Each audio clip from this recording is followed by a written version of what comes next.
Hello everybody. Today I'm going to do a review on the Echo 1 G36c. So when you buy the G36c, originally you get the gun, your original magazine, the original 1100 mAh 8.4 volt battery, your original charger, which is junk, but it's working for me right now, and kind of like a barrel sleeve like you have in paintball. Just slides directly over the barrel. Okay, so a couple of good things you need to know about the gun. It's an amazing gun.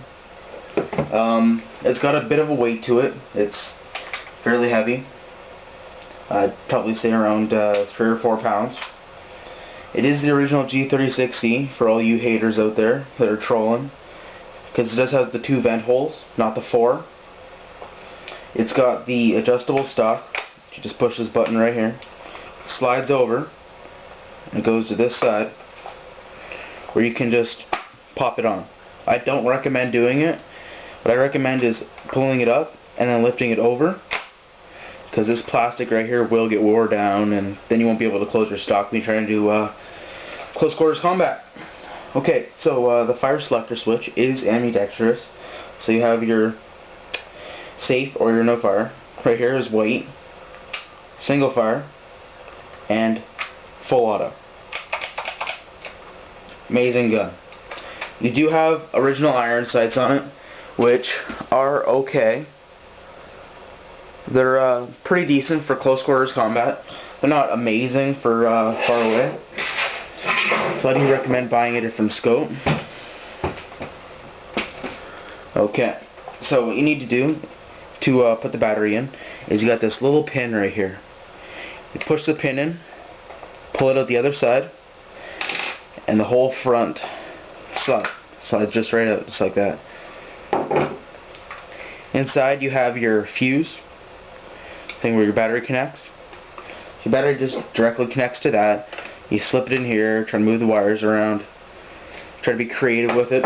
It's really easy to do once you get used to it, but it does take time to actually know how it handles and how to put the battery in. Don't get discouraged if you can't do it the first couple of times. So yeah, also there are 2 RIS rails. You got the top rail and you have your bottom mounting rail. You also have holes for 2 side mounting rails, which you can buy, or if you really want, you can take off the strap clip and then put it on the side for lasers and such. So then you have hop up. Hop up is pretty cool on this gun. So you just pull it to the side or any way that you want. It is ambidextrous. You actually just pull it back. There's your hop up right there. This little thing, this little wheel, you just kind of move them back and forth. Up for up, bottom for down. It's really fun because if you're in the heat of the battle, on this side there's no thing, but on the heat of the battle, if you're really into realistic stuff and you pop your mag in, you know, if you really want to be that cool, pull it back and start firing away. Then so yeah, another major thing is the magazine. You get a 470 round high cap magazine. It's honestly pretty cool. If you get another magazine, you see these little attachments here. They actually do clip together, so you can have kind of like a dual mag in Call of Duty type of thing, except it's not flipped upside down. It's attached to the side. They're all the same way up. So you slide it in, pop it out, and slide the next one in. So to slide your magazine in, your bottom, this little hole right in there, if you can see that, needs to line up with this hole. So what you do is you stick it in, top in first, and then you kind of just push, and it locks in by this little clip right here. You do not have to cock back or anything like that. It automatically loads the BBs because of a spring mechanism. The BBs will be sitting right here in this little bit of a clear part. What you need to do is you need to feed it through the mechanism and push it up into the gun.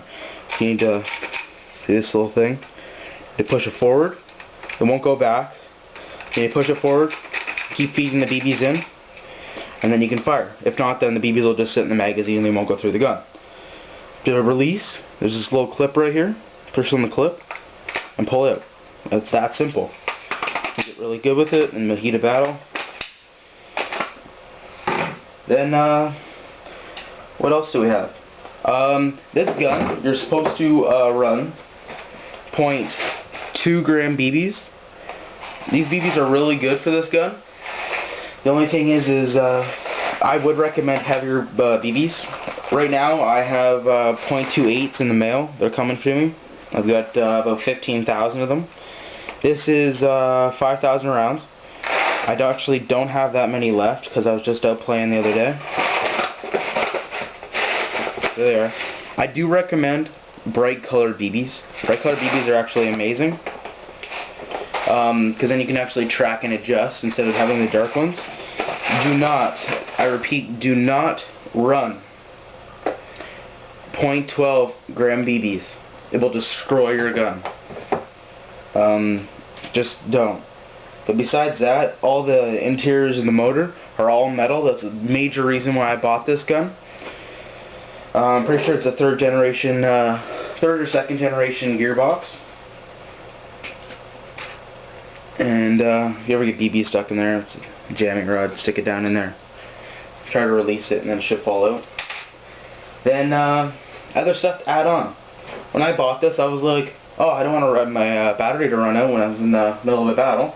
So I went out and bought the another battery. It's got 500 more mAh, which is the thing with mAh is how many mAh you have is about how many rounds you can shoot. So if you shoot 1100 mAh, this thing, the battery will run out. If you want to run, when you start to run out around 1100. This one is 1600, so it's a great battery. You try to get the highest amount of mAh for your gun that will fit inside your battery's supposed to go. There are different batteries for different guns, and I know on the AK-74Us and AK-47s, the whole top part of the gun pops off, and then it's a really long battery, and it pops back on. There's other batteries with they're called butterflies, so it's basically just like they're basically two batteries connected together, and you stick them in, and yeah. So then, what else do we have? I recommend buying a good pair of safety glasses. These are tinted ones. I love them because if it's sunny out, then you don't have to worry about shit being in your eyes. Make sure you get going down to the side so nothing really hits you in the eyes. Besides that, extra optics and stuff like that. You can see all the way back here. I have my Crosman red dot sight. It's a pretty decent red dot sight, if I don't say. It's really good.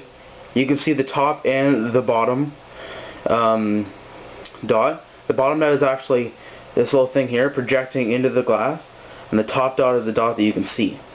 So you're supposed to aim for the top dot.